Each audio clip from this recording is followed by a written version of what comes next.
merci à tous d'être venus. Je m'appelle Laetitia Diverchi, je travaille à Zenica et aujourd'hui on est là pour à peu près 20 minutes pour parler de K8s GPT, l'IA au service de Kubernetes. Donc on va d'abord parler de ce que c'est K8s GPT, des petits rappels sur Kubernetes. C'est bien de savoir débugger, mais c'est encore mieux de savoir qu'est-ce qu'on va débugger derrière, comment l'utiliser, et on va finir par une conclusion. J'ai mis un petit QR code, c'est pour pouvoir poser vos questions tout au long de la session si vous avez besoin. Le numéro de la session c'est 15 576. On y reviendra à la fin de la conférence pour essayer d'y répondre ensemble. Donc K8s GPT, qu'est-ce que c'est? C'est un outil qui est là pour nous aider à diagnostiquer les soucis qu'il peut y avoir sur Kubernetes. Donc ça va nous remonter les problèmes, nous expliquer comment on peut les corriger, et aussi, potentiellement, si on en a envie, le corriger en automatique. Pour avoir les explications de c'est quoi les problèmes qu'il y a dans Kubernetes, ça va être branché à l'IA, soit en distance, soit l'IA locale. On peut choisir ce que l'on veut utiliser. Et on a des possibilités d'intégration d'autres outils que l'IA pour expliquer les problèmes, comme par exemple Trivi pour regarder les failles de sécurité, ou des alertings sur Slack ou autre. Donc c'est cool de savoir ça, mais c'est quoi Kubernetes? Bon, je pense que la majorité sait ce que c'est, non? Oui, ça va? Ok. Donc un petit rappel rapide, Kubernetes, c'est un orchestrateur de containers applicatifs pour pouvoir organiser les containers applicatifs que l'on déploie et essayer de les maintenir dispo le plus automatiquement possible. Pour ça, on a différentes ressources que l'on va déployer dans Kubernetes pour nous permettre à notre pod applicatif d'exister. Donc une des ressources la plus proche du container applicatif, c'est le pod. Sur le pod, il va y avoir plein de ressources que l'on va pouvoir ICT pour pouvoir faire en sorte que l'application soit disponible et que Kubernetes sache comment savoir pour que l'application reste dispo.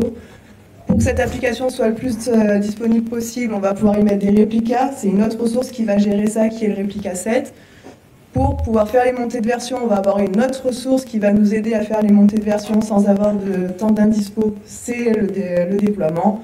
Et quand on est un petit peu proche de l'environnement, qu'on veut éviter de déployer des ressources quand on n'en a pas totalement besoin, on va pouvoir faire appel à de l'HPA ou d'autres ressources, donc HPA, Horizontal Pod Autoscaler, pour pouvoir voir en fonction de la quantité des appels que le pod va avoir, pouvoir déployer plus de pods applicatifs ou non.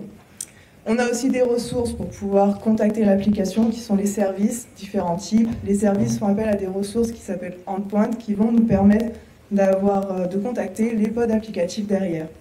Ça fait beaucoup de ressources à mettre en place parce que là j'ai vraiment parlé que du minimum pour déployer un container applicatif et pouvoir le contacter.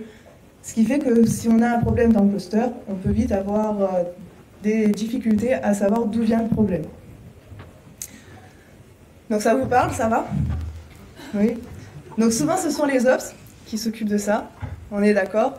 Mais du coup c'est quand même bien de pouvoir essayer de débugger un petit peu avant de pouvoir les contacter. D'où à quoi ça va servir Kubernetes K8s GPT à ça. Comment ça va se passer dans la vie de tous les jours quand on veut déployer un container applicatif que l'on va déployer? Certaines personnes dans la salle vont peut-être se reconnaître dans le schéma. Donc on déploie l'application et hop, on a un problème. L'application, il y a une erreur. Donc qu'est-ce qu'on fait? On va contacter le ops ou la ops du coin pour pouvoir débugger l'application, avec un super message qui va être très compréhensible pour le ops ou la ops qui récupère cette info. Le déploiement a failli. Je fais ok, c'est cool, mais qu'est-ce que tu peux me dire d'autre? Donc il va se passer un certain temps, déjà le temps que le ou la ops puisse récupérer le ticket et regarder ce qui se passe, le temps de discuter avec le ou la dev pour pouvoir savoir c'est quoi le problème, cette discussion peut durer plus ou moins longtemps parce qu'on a plus ou moins les mêmes mots ou pas les mêmes mots, pour pouvoir résoudre le problème. À la fin, on va résoudre le problème et des fois, il peut se passer de la frustration parce que du coup, c'est un problème applicatif. Donc, le développeur ou la développeuse aurait pu gérer le problème tout seul. Et à d'autres moments, c'est côté ops, mais il aurait pu intervenir plus vite parce que s'il avait eu l'erreur en question, il aurait pu le faire plus rapidement. Est-ce que ça vous parle ou pas? Oui. Donc du coup, avec K8SGPT, qu'est-ce qu'on va pouvoir améliorer dans ce fil de discussion? C'est le moment où on va avoir la transmission d'informations. Quand on voit qu'il y a un problème, le ou la développeuse va pouvoir faire une analyse déjà avec K8SGPT et on va pouvoir avoir des solutions pour pouvoir résoudre le problème. Si le ou la développeuse ne peut pas résoudre la solution de elle-même, elle va pouvoir transmettre l'information au Ops avec un message un peu plus parlant que juste le déploiement a échoué. Par exemple, ils ne trouvent pas l'application, donc ce sera dit quand ils vont transmettre le message. Du coup, le ou la Ops va pouvoir récupérer ce message. Si c'est un problème typiquement infra, ils vont pouvoir résoudre le problème sans trop discuter avec le ou la développeuse. Donc déjà, ça fait gagner un peu de temps. S'ils ont besoin de discuter, ils vont quand même un peu parler. Mais à la fin, on est un petit peu plus satisfait parce que du coup, on arrive à éviter d'avoir des problèmes de communication un petit peu parce que du coup, on va avoir de la simplicité à transmettre les infos. C'est cool, mais du coup, maintenant, comment fonctionne K8SGPT? Donc là,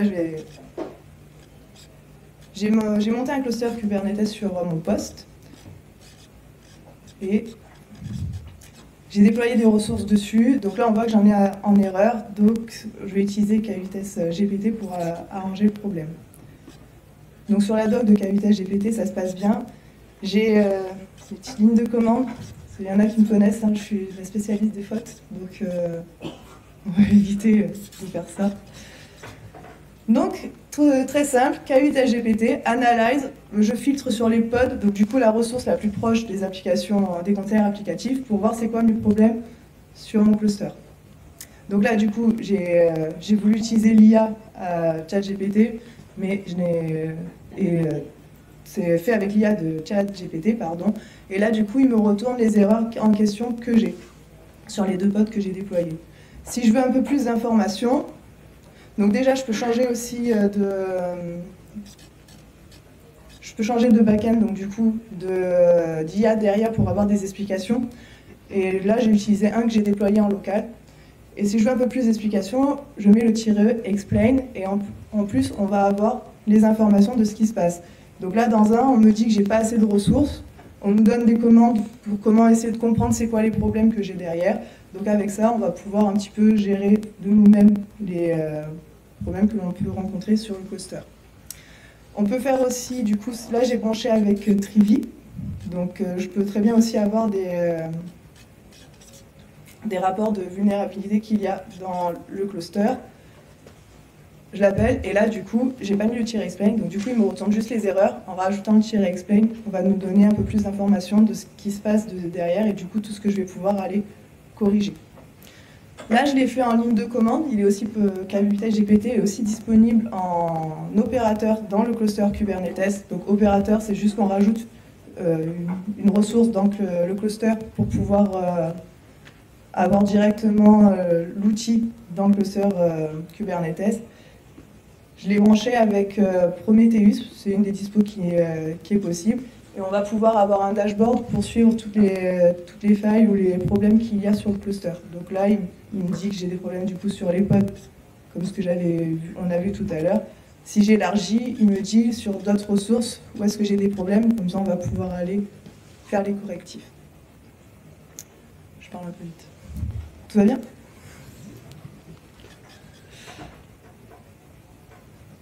Voilà.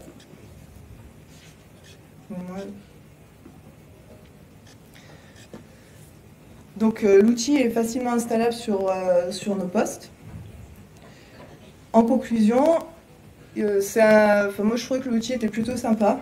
Il est récent, donc il a encore plein de nouveautés qui vont arriver, notamment le dashboard où ils vont l'améliorer pour avoir un peu plus d'informations dessus. Les intégrations avec d'autres outils, c'est plutôt sympa. Là, j'ai monté Trivy, il y a aussi avec Kyverno, donc ça nous permet, surtout côté plus ops, d'avoir un dashboard un petit peu plus avec plus d'informations dessus, où on va pouvoir un peu tout généraliser, faire un résumé de tout ce qu'il faudrait qu'on fasse sur le cluster pour l'améliorer. Et je trouve que c'est une belle aide quand on ne maîtrise pas totalement Kubernetes pour essayer de comprendre un peu comment ça se passe et aller chercher les informations derrière. Voilà. Merci de votre attention, du coup. Le feedback, c'est pour donner votre avis sur la présentation. Il y a toujours les questions et je profite juste d'avoir la main pour parler de la communauté SheetDev, parce que je fais partie. Donc c'est une communauté pour aider à l'inclusion des femmes et des minorités de genre dans la tech. Vous avez plus d'informations, il y a le QR code pour avoir plus d'informations. Mais je voulais surtout parler de notre prochain meet-up qui est en mixité, donc tout le monde peut venir, qui va être fait à Epitech le 13 novembre à 19 h. Il y aura 2 conférences, une de Elisa de Gobert de Hopper, qui va nous parler de Contra First, et il y aura une table ronde sur le syndicalisme dans la tech. Merci.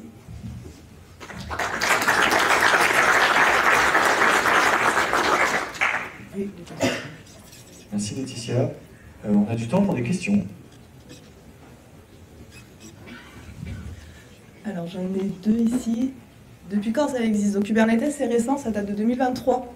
Dans leur première release, ça date de 2023. Et ils sont déjà dans dans le CNCF de tout ce qui est lié à Kubernetes. Peut-on faire de la remédiation en exe en live comme... Alors ça, je sais pas. Pour cette question-là, désolée, je n'ai pas eu l'info.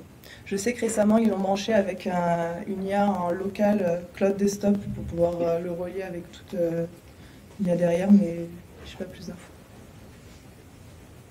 Moi, j'ai une remarque question pour la remédiation. Je pense que c'est pas possible pour l'instant.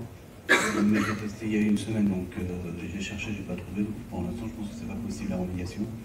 C'est ce qui va manquer. Moi, j'ai une autre réflexion. Est-ce que tu l'as testé sur d'autres éléments que le pod?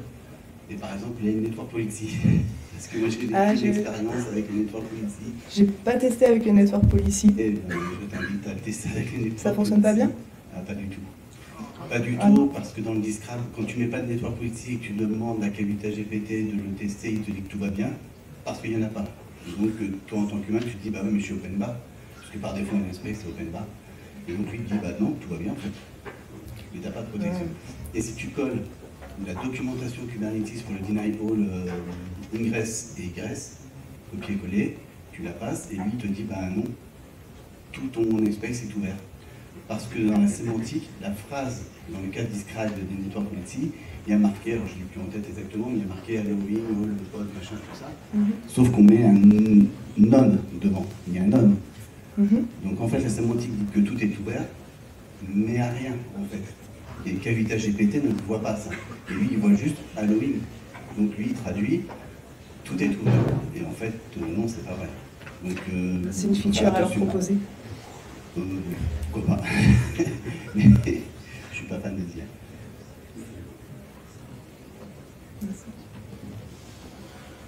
D'autres questions dans la salle? Ben, j'ai l'impression que c'est bon. Merci Laetitia. Merci.